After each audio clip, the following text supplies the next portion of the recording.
Hi there, welcome back to the Art of Business English. Andrew Ambrosius here for another episode of the Art of Business English. Now, this week we have a little extension from the episode from last week where we looked at high impact phrasal verbs. And this week I'm going to be continuing sort of with that theme. I'll be looking at 10 phrasal verbs which we can use to talk about negative business situations. So these phrasal verbs all have a negative connotation to them. Okay, so negative or problematic situations are a part of business. No, that's part of life. So it's always great if you can use words or be descriptive for those types of situations.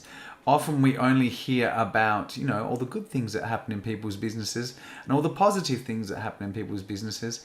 However, it's also important to be able to describe and express yourself in situations which are negative. Okay, so let's look at what we're going to be looking at today. So we'll be covering 10 phrasal verbs for negative business situations. I'm going to look at some phrasal verbs that you can use, and basically by the end of this episode, you will learn 10 useful phrasal verbs for describing difficult situations. And you will learn their Spanish translation as well, which is important, as well as I'll give you some example sentences that really put them into context. Okay, so let's dive right in and start looking at 10 phrasal verbs for talking about negative business situations. Okay, so the first one we're going to look at today is basically face up to. So when we face up to something. Now, this is a common one in English, and we use it when we need to confront or deal with something.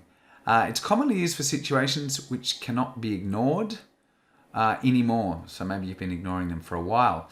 And the meaning of face up to in Spanish is enfrentar o afrontar algo.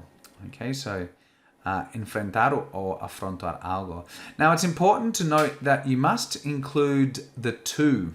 Okay, you can't put face up with no to for this phrasal verb to work.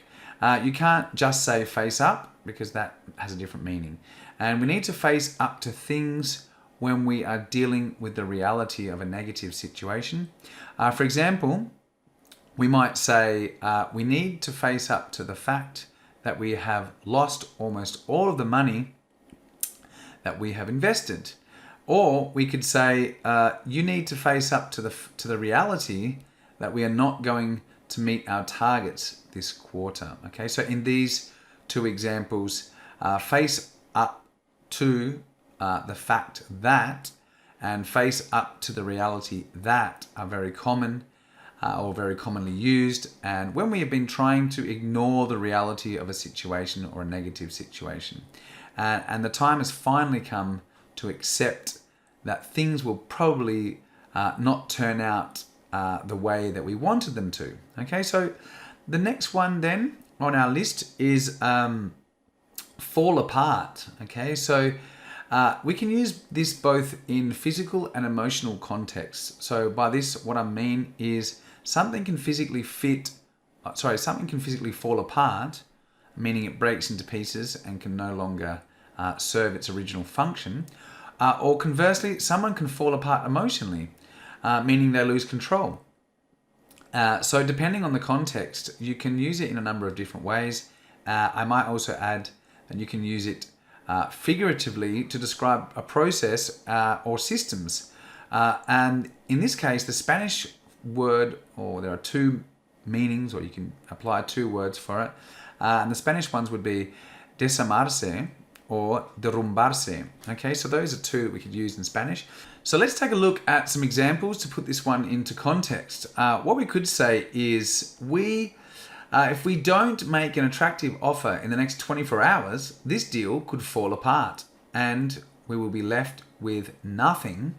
Okay, or we could say we have had a big drop in our productivity as one of our stamping machines has been offline for the past few days. The command module completely fell apart. Okay, so those are, some different examples. One is a process or a deal is about to fall apart, and another one is that a module or a piece of the machinery actually fell apart physically. Okay, so let's look then at the next one, which is to give in. Now, so to give in means to surrender or rendirse. And when we know we've lost a battle or a war, we need to know when it's time to give in. An example of this could be, I think we should give in to our customers' demands and completely replace the faulty product. Okay, so that's an example of giving in to someone, so giving in to someone's demands. So the next one on our list is to break down. And to break down, this basically another phrasal verb that has a physical and emotional use to it. And to break down means averiarse or ponerse a llorar. People can break down emotionally, machines can break down physically, and situations or processes can also break down. So a good collocation that works with breakdown is communication. For example, we can have a communication breakdown, whereby in this case the phrasal verb break down is changed into a noun breakdown. The difference between the two is that breakdown as a noun, it's like one word, so breakdown. Whereas break down as a phrasal verb is two words, so to break down. So an example of this one could be the machine has broken down and won't be back online until Monday. So in this case, the machine has stopped working. Okay, let's look then at the next one, which is to give up. Okay, so to give up is the next phrasal verb, and it's for talking about negative situations. Now, this one, give up, is also very similar to give in. Okay, so give up, give in, they're very similar. When we give up, we actually abandon or stop trying to do something. So the Spanish translation is abandonar and or dejar. Okay, so when we're frustrated at work, imagine we're frustrated at work and we have no ideas, or we're tired of trying to resolve an issue, we can say something like, well, I've done my best to accommodate you, so I give up. Okay, so you've had enough. You're not going to try again. The next one on the list is to fall through, and I just love this one. Okay, to fall through, this means that something that was planned has failed to happen or materialize. And the Spanish translation, it's quite peculiar, venirse abajo. Okay, so when you find yourself in a situation where something has been unsuccessful or come to nothing, so the result is zero, then you can use this phrasal verb. So let's take a look at an example. We could say something like, John, it's a complete disaster. The whole deal we have spent months working on has just fallen through and the buyer has pulled out. Okay, so that's fallen through. The deal has collapsed and there's going to be nothing at the end, or the result is zero. Okay, right. The next one on our list is to fade away. Okay, to fade away, or difuminarse in Spanish. Now, this is another descriptive phrasal verb that we can use to describe the gradual disappearance of something. And an example of this one would be all hope of finding a solution to the company's financial problems are fading away with each passing day. And here you can see from the context that as each day goes by, the chances of finding a solution become weaker and weaker. All right, let's look at the next one. So moving on to burnout. To burn out is another great phrasal verb for describing a negative situation at work. And to burn out basically means to suffer from exhaustion or to be used up. The Spanish word is quemarse or agotarse. And when we burn out, we are either emotionally or physically exhausted. So to put it into context, let's consider the following example. The team is completely burnt out. They haven't had a holiday in over 6 months and morale is at an all-time low. Okay, so you can see that they've been working too much, so they are burnt out. All right, and we're going to look at the next one, which is to cut back on. Now, to cut back on, that is the second last one on my list today. And when we cut back on something, it means that we reduce the consumption of it. And it's very common to hear this expression in business, and it means recortar gastos in. So when we're trying to reduce expenses in a company, we use this phrasal verb. And for example, we could say, we need to cut back on travel expenses. They have tripled in the past 6 months. Okay. Conversely, we could also use it to refer to a bad habit that we need to stop. So another example could be, I need to cut back on the amount of alcohol I'm drinking.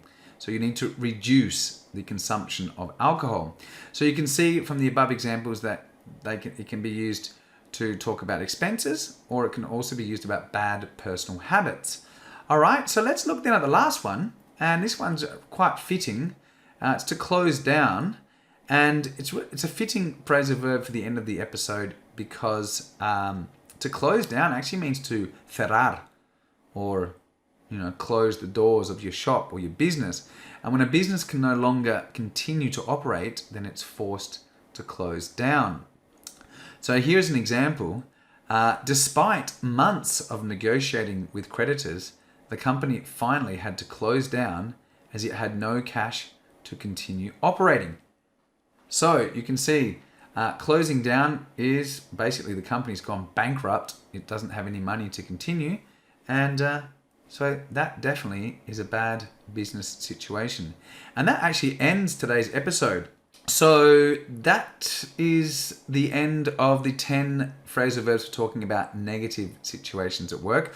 As always, I hope you found this episode useful. Now, if you want to learn and internalize these phrasal verbs, then I suggest you write them down somewhere. You can either write them down on a piece of paper, or you can type them into your mobile phone.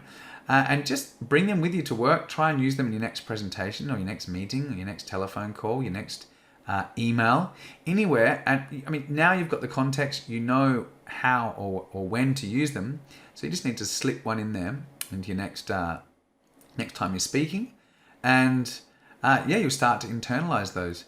Now, if you've enjoyed this episode, then please share it with your friends on social media and help spread the word about the Art of Business English. And you could also help me out by giving me a 5-star review over at iTunes or Spotify or Stitcher. And of course, before I go, make sure you grab a copy and download your copy of my ebook, 500 Business English Collocations for Everyday Use. And as I mentioned, this book contains over 500 collocations with example sentences, plus the download includes all of the pronunciation in MP3 format. And it's amazing value at $9.99. So not an expensive ebook, especially with all the value that you get attached to it, with all of the pronunciation and all of the example sentences. And well, that's it from me. As always, it's been a pleasure. And I look forward to having you guys here next week. If you do have any questions or you do want to comment, then please feel free to hit me up. I'm always here to help and respond to you guys. And I look forward to having you again over at the Art of Business English next week. So have a great week. Take care. And bye for now.